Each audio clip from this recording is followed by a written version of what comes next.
Welcome back. This is section 1.6, complex numbers. And so what we're going to look at in this section is, first off, what is a complex number? And then what types of operations can we do with those complex numbers?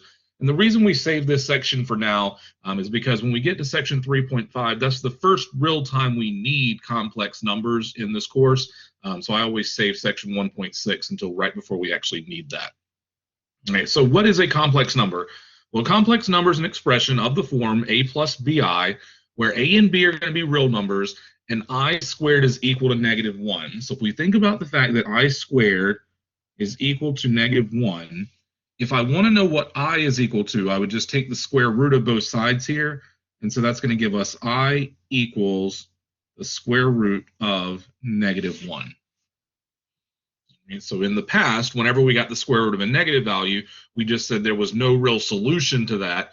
But now that we have a value associated with the square root of a negative, now we can just say, well, yeah, it's going to give us an imaginary value, and we're going to call that a complex number now. Okay, so the real part of the complex number is the a.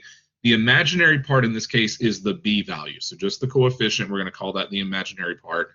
The complex numbers are equal if and only if the real part and the imaginary part are the same. Okay, so if you have two complex numbers, they have to have the same real part and imaginary part to be considered equal complex numbers. All right, so the first thing we want to do is just identify the real and imaginary parts of each of these complex numbers. All right, so our first one here, the real part is just the number value that doesn't have an I with it, and so we would say the real part is just +3. The imaginary part then is just the coefficient of the I term, and so in this case that's a +4. So notice I didn't put the I there, I just put the 4. The 4 is the imaginary part. Right, next one here, we've got 1/2 is going to be the real part, and then the imaginary part. Always keep your sign with your number, and so this is actually going to be a -2/3. And again, we just need the coefficient, not the actual I. All right, now the next one here, notice there is no real part. So if that ever happens, then we can just say the real part is 0, and then our imaginary part in this case is a +6. And then finally, the last one here, our real part is -7, and we don't have an imaginary part. And so just like before with the real part not existing, we can just say there's a 0 for the imaginary part this time. Okay, so all 4 of these are considered complex numbers now because we could write them in the form a plus bi. Right? So this one here, we could say is the same thing as 0 plus 6i, and this one down here now is the same thing as -7 plus 0i. So as long as you can write it in that form, then we consider it a complex number. So even our real numbers now are part of the complex numbers.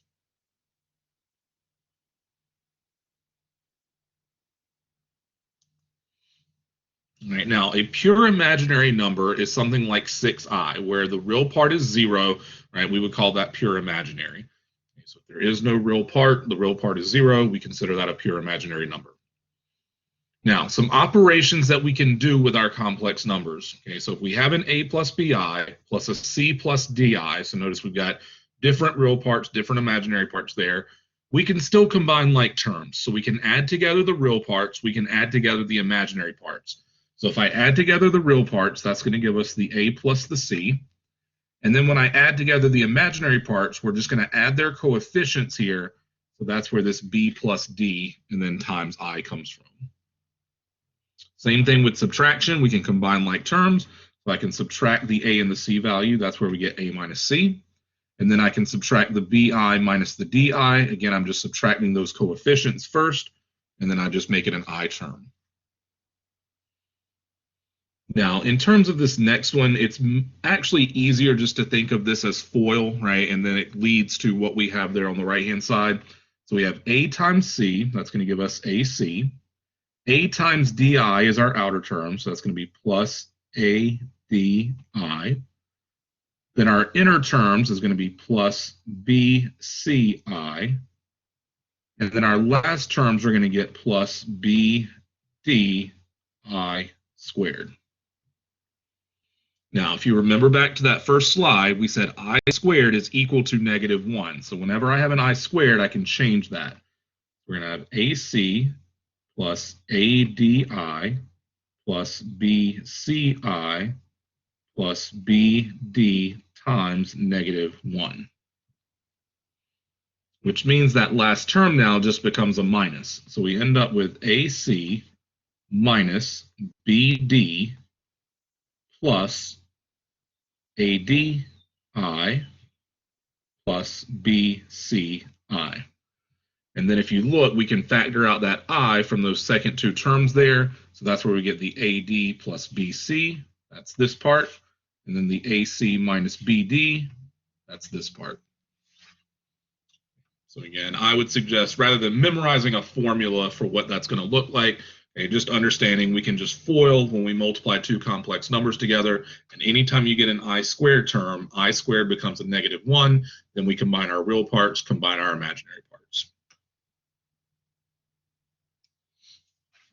All right, so let's see if we can simplify these now. So we've got 3 plus 5i plus 4 minus 2i. So again, we're just going to combine the real parts, combine the imaginary parts.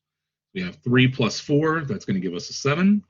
We have a 5i plus a -2i, that's going to give us a positive 3i.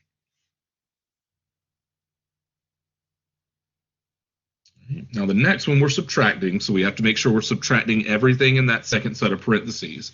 So we have 3 minus 4, that's going to give us a -1. Then we have a 5i minus a -2i. So remember, when you subtract a negative, that actually becomes addition. So 5i plus 2i becomes a positive 7i. Now the next one, like I said, we're going to FOIL this and then we'll simplify. So if we FOIL here, we have 3 times 4, that's going to give us 12. 3 times -2i is -6i. 5i times 4 is plus 20i. And then 5i times -2i is a -10i squared. And again, I squared just becomes -1. So now we have 12 minus 6i plus 20i minus 10 times -1. Well, -10 times -1 becomes a plus 10. So now we're left with 12 plus 10 minus 6i plus 20i. And now we combine like terms. And when I do that, that's going to give us 22. And then -6i plus 20i is going to give us plus 14i.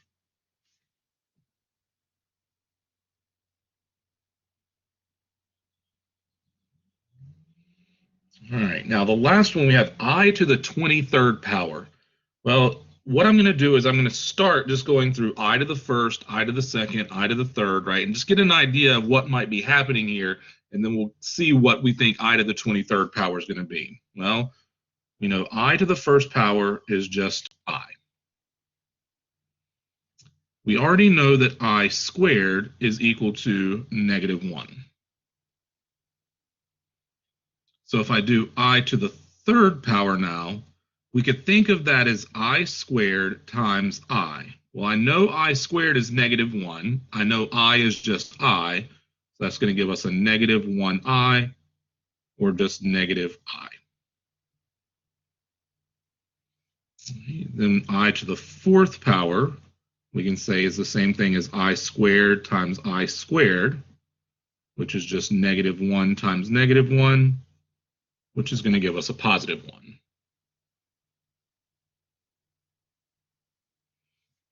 So then if we do I to the fifth power, I already know what I to the fourth is. So I can say this is I to the fourth times I, which is just 1 times I, or just I. Now notice I ended up with the same thing that I got for I to the first power. And if I keep going now, I to the sixth power, I could just think of as I to the fourth times I squared. Well, that we know is 1 times -1, which is going to give us -1. And that's the same thing I got for I squared. So now we're starting to repeat that pattern. And so I to the first through I to the fourth, those are the only unique values we're going to get. And then once we get to I to the fifth, it repeats I to the first. When we get to I to the sixth, it repeats I squared. So we just need to figure out where in that pattern is I to the 23rd going to be. Now, the easiest way to figure this out is we know it's repeating every 4. So I'm going to take 4 and divide it into 23. So 23 divided by 4. Well, 4 goes into 23 5 times. 5 times 4 is 20. And when we subtract here, that gives us a remainder of 3. That remainder is going to tell us where we end up in the pattern. In this case, if we get a remainder of 0, then it's going to be equal to,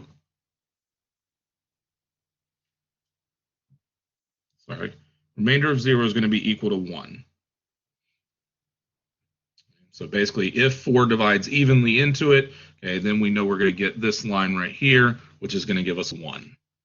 If we have a remainder of 1, then it's the same as I to the first power. That's going to give us I.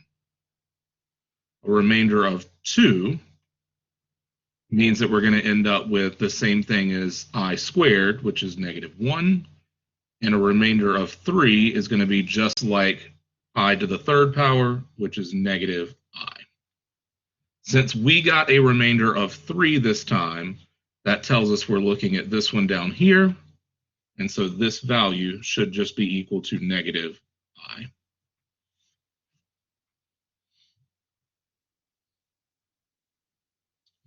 So without actually having to go through and calculate I times I 23 times, and we can actually say, well, there's a pattern here that repeats every 4.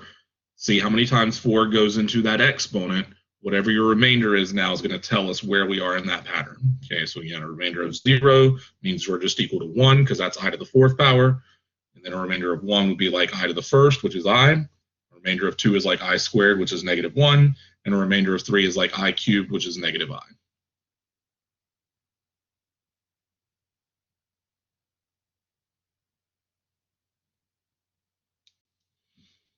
All right, now complex conjugates. Okay, so for a complex number, when we call Z our complex numbers, so A plus BI, we define the complex conjugate to be Z bar, which is A minus BI. So notice here, the real part stays the same. The complex, the imaginary part is what changes, right? So we change the sign of that. Now, when we multiply a complex number by its complex conjugate, so Z times Z bar, when we multiply that, it looks like a difference of squares here, and we actually end up with A squared plus B squared, because just keep in mind the I times I gives us an I squared, which becomes a -1, and that negative becomes a positive. Okay, so if you wanted to see that, right, this is going to give us A squared. Outer terms is minus ABI. Inner terms is plus ABI. And then our last terms here is a negative B squared I squared. But again, I squared is -1. Our middle terms cancel out here, so we get minus B squared times -1. But when we multiply a negative times a negative, that becomes positive, and that's how we get A squared plus B squared. So that's why our complex conjugate's useful, is sometimes we're going to have a need to get rid of our imaginaries. And so if we can multiply by the complex conjugate, that'll give us only real parts at that point. Okay, and so you can see down here at the bottom, when we're dividing now, that's when we need to use the complex conjugate. So we would multiply numerator and denominator by the complex conjugate. That'll get rid of the imaginary part in our denominator now, and then we just have to simplify numerator and denominator. All right, so we want to express the following in the A plus BI form, right? So we're dividing two complex numbers. We should be able to get a complex number and be able to express it in A plus BI form. Well, like we just said, the way we're going to simplify this is we're going to multiply by the complex conjugate of the denominator. I'm going to multiply 1 plus 2i in the numerator and the denominator here. Okay, so if we do that, FOIL the numerator, 3 times 1 is 3. 3 times 2i is plus 6i.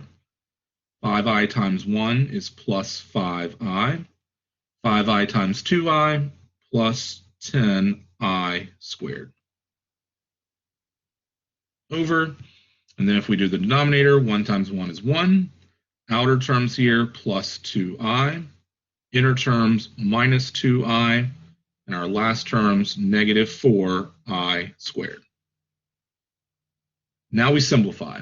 Okay, so if we look up top here, remember this is going to become a negative 1.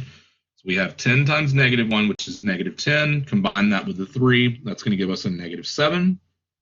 Combine your I terms, that's going to be plus 11i. Over, same thing down here now, this becomes a negative 1. Our I terms are going to cancel out, so we're really left with just 1 plus 4, which is going to give us 5.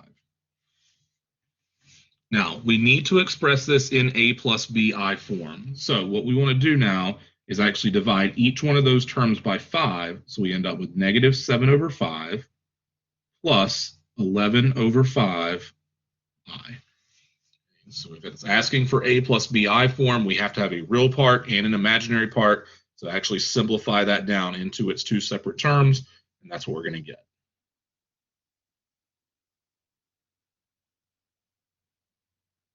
All right, now the next one, same thing. We need to multiply by the complex conjugate. In this case, we only have a pure imaginary part, but so we just take the opposite of that. So it's just going to be negative 4i, top and bottom. That's the complex conjugate this time.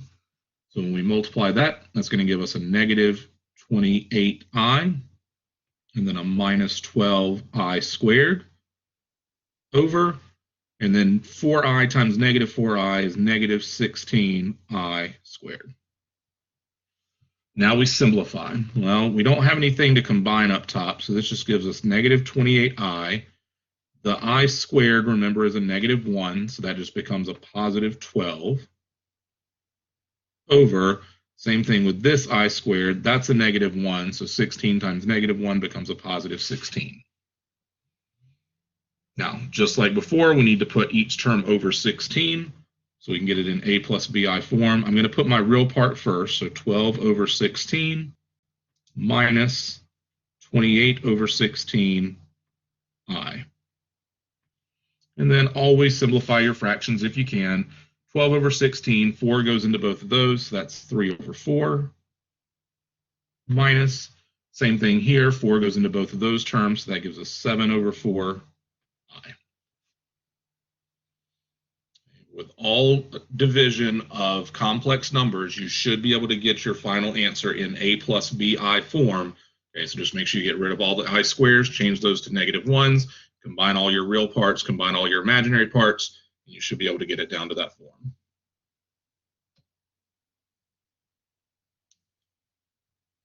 All right, now square roots of negative numbers, right? So this is where our i's actually come in. So if negative r is negative, right, so we're actually saying that we have a negative value now, the principal square root of negative r is I times the square root of r. So basically, if you have a negative value inside of a square root now, we can bring out an I and just leave the other value inside. And then always simplify that square root of r if it simplifies. Okay, now, when we actually take the square root in an equation, just like before, we have to remember there's going to be a plus or minus there. And so we're technically going to get a positive I squared of r and a negative I squared of r as our 2 roots once we actually take the square root. All right, so just looking at the principal square roots of each of these, the square root of a negative 1 now, remember it said we could bring out the negative as an I, keep the r value inside, but if we simplify the square root of 1 now, that's just 1, so we end up with 1i or just I. So the square root of a negative 1 just gives us I. Now this one, same thing, we're going to bring out the I, keep the square root of 16. Square root of 16, though, is 4, so we're going to end up with 4i, and that's what we're going to leave as our final answer there. And then our last one here, same thing, bring out the negative as an I, keep the square root of 3. This time we cannot simplify the square root of 3, so I square root of 3 would be our final answer this time. And notice here, I was just taking the principal square roots, just the positives, because I'm not actually solving an equation. I'm not getting roots to an equation this time. Okay, so we're only taking the positive value.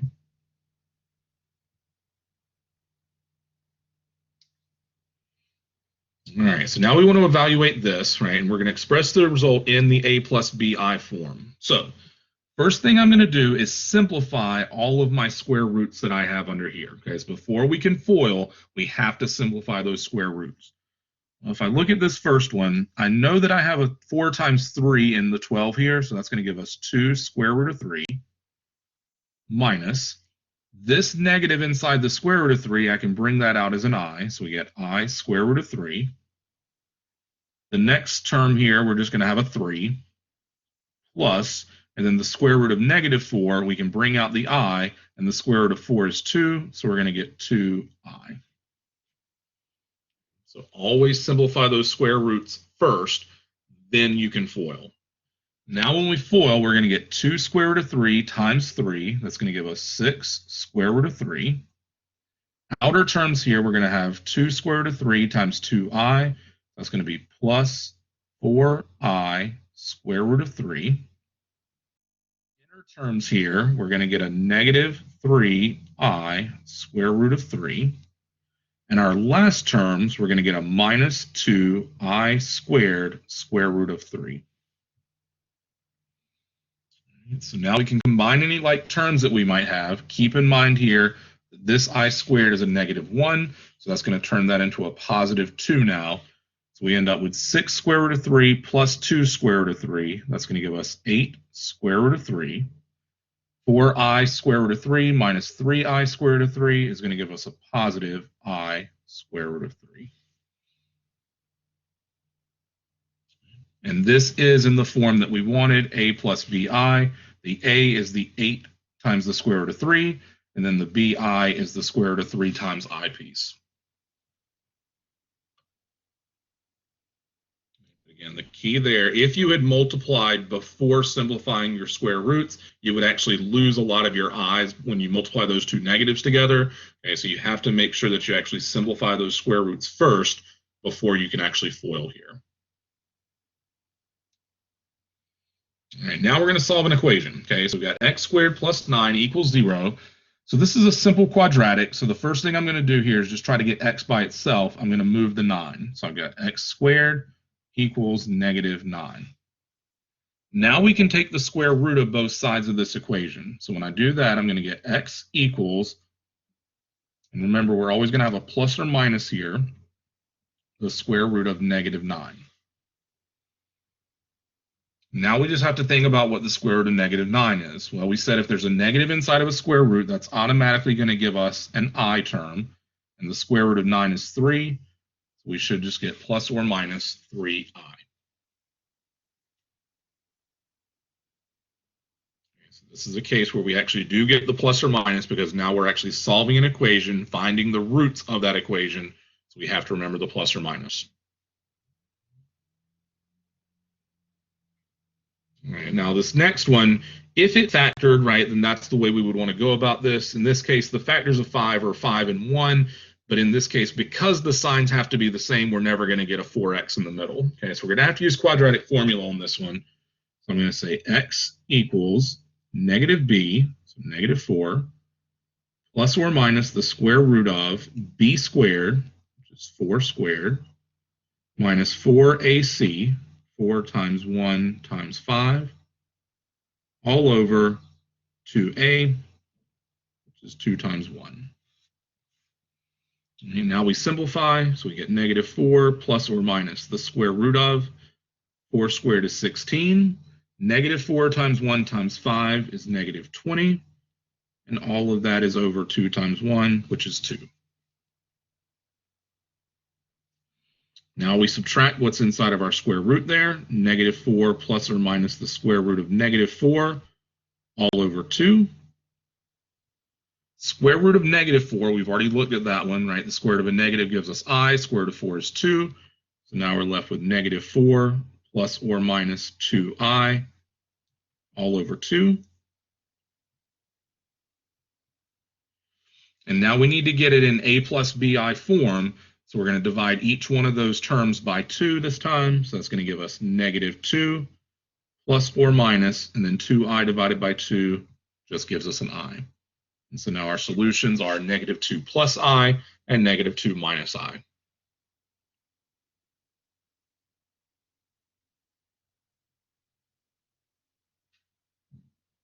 So anytime you have a quadratic and you cannot factor it, right, use quadratic formula. If you end up with that negative inside the square root now, that's what's going to give us those I terms as our solutions.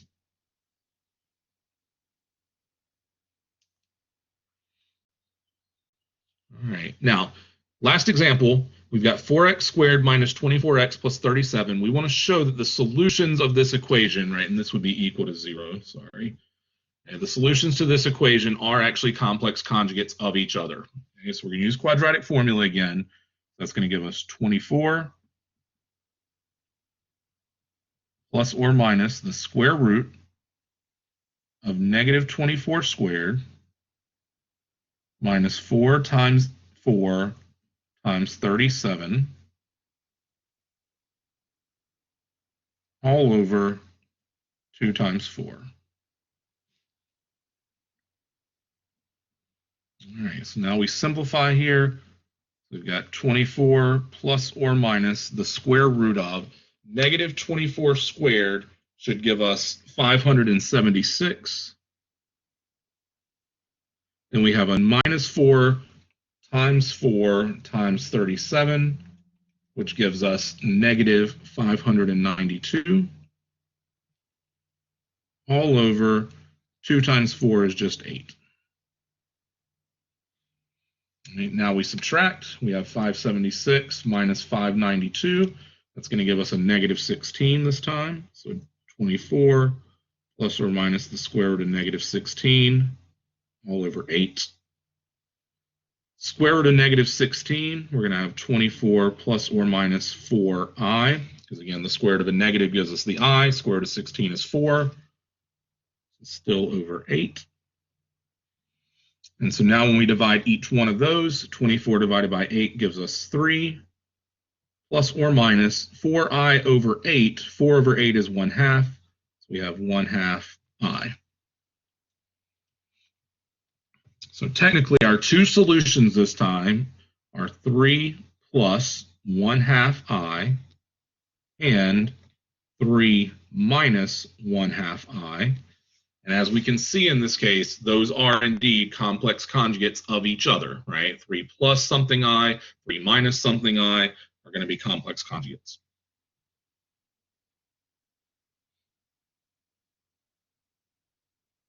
And that will always be the case when you're solving these quadratics, okay, is that the complex conjugates will exist with each other like that. So whenever you're solving, if you know one of those zeros, we know the complex conjugate will also be a 0. And we'll look at that again when we get back to 3.5. All right, as always, send me questions in WebAssign as you have them. Come see me during student hours if you need to. Have a great day, and I will see you